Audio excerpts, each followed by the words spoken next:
Bonjour et bienvenue à une autre consultation du tarot pour notre semaine du 25 avril au 1er mai. Et oui, dimanche, le 1er mai. Vous savez que quand c'est le 1er, le dimanche, ça veut dire que on va avoir un vendredi le 13 au mois de mai. Oh, c'est le fun ça! Alors, mon nom est Tania Bélanger.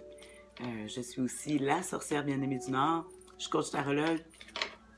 Et c'est pour ça que je consulte des cartes comme ça et que je nous offre, hein, parce que c'est pour nous aider tous, nous orienter. Alors, cette semaine, l'humeur. Oh, l'humeur cette semaine. J'ai le 8 de coupe. Alors, on voit que quelqu'un est en train de quitter des coupes, ça représente les sentiments, les émotions. Alors, on voit que la personne se prépare à passer à autre chose. Hein, on voit qu'elle a travaillé fort, mais que les coupes tombent toujours. Bon, on a mis beaucoup de cœur et d'énergie, mais des fois, sans regret, on dit, bon, ben, j'ai fait ce que j'avais à faire, je suis mieux d'aller voir autre chose. On dit passer à autre chose, on voit qu'il observe la lune avec son bâton. Il est en train d'étudier ce qui ferait bien. Alors, ça suggère que cette semaine, on devrait se sentir, mais en tout cas, moi, des fois, je vois quitter un emploi ou quitter quelque chose, un groupe d'amis, pour justement aller découvrir de nouvelles choses. Moi, ça me parle, j'ai le goût de faire ça, de quitter pour aller faire d'autres choses. En tout cas, ça me parle. Ensuite, la prochaine carte que j'ai, c'est les défis. Ouais, les nuages, parce que c'est bien beau avoir toutes ces volontés-là. Puis c'est drôle parce qu'on voit la lune ici, puis on a ici les défis, la lune. Ouais, hein, c'est les rêves, ça. Moi, je dis les défis. Bon, si on dit que c'est un défi, les rêves, réaliser ses rêves, c'est un défi. Déjà en partant, parce que dans nos rêves, tout est parfait, mais une fois que des fois c'est en réalisation, mais c'est pas toujours comme dans nos rêves, mais c'est aussi la carte de déménagement. La lune qui représente les déménagements. Fait que, hein, suggère, on passe à d'autres choses, faut peut-être déménager d'endroit, déménager de place. En tout cas, ça va être un défi. On dit aussi que la nuit, tous les chats sont gris, hein? L'éclairage de la lune est trompeur. Alors cette semaine, il va falloir... on ne peut pas se fier à ce qu'on voit.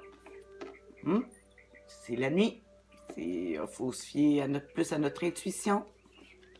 L'éclairage est trompeuse en ce moment. Mais ça parle aussi, comme je disais, de déménagement, de foyer, du foyer, la famille, la lune.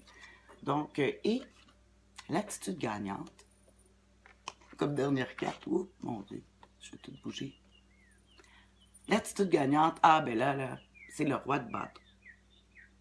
On l'aime ça, là. Mais ça veut dire qu'il va falloir dialoguer de nos projets. Hein? On ne réalise rien tout seul. Et le roi de bâton, ben, il y a un bâton. Moi, j'aime ça dire que c'est un outil. Il va falloir prendre les choses en main. Mais le roi, lui, il bouge pas beaucoup, comment je dirais. Il parle plus, il gestionne ça dans le sens... il est en train d'établir le projet. Fait que moi, en tout cas, ouais, il va falloir que j'utilise les qualités du... Je pense que c'est de travailler nos contacts. Ah! Alors, c'est ce qu'on a pour cette semaine. Hein? On dit que l'humeur, ça va être... qu'on veut, on veut un déplacement, on le voit encore que c'est dans le défi. Mais après ça, on dit de... Il va falloir jaser avec du monde, discussion, préparer les plans. Alors, je vous souhaite une excellente semaine, puis j'espère que ça va vous aider à vous orienter cette semaine. En tout cas, vous donner une façon, peut-être si vous vivez ces choses-là, mais vous donner un truc, une attitude à faire. Puis je laisse toujours des petites notes que je vais mettre dans ma description, Facebook, tout le kit. Donc, bye bye, bonne fête, bonne semaine!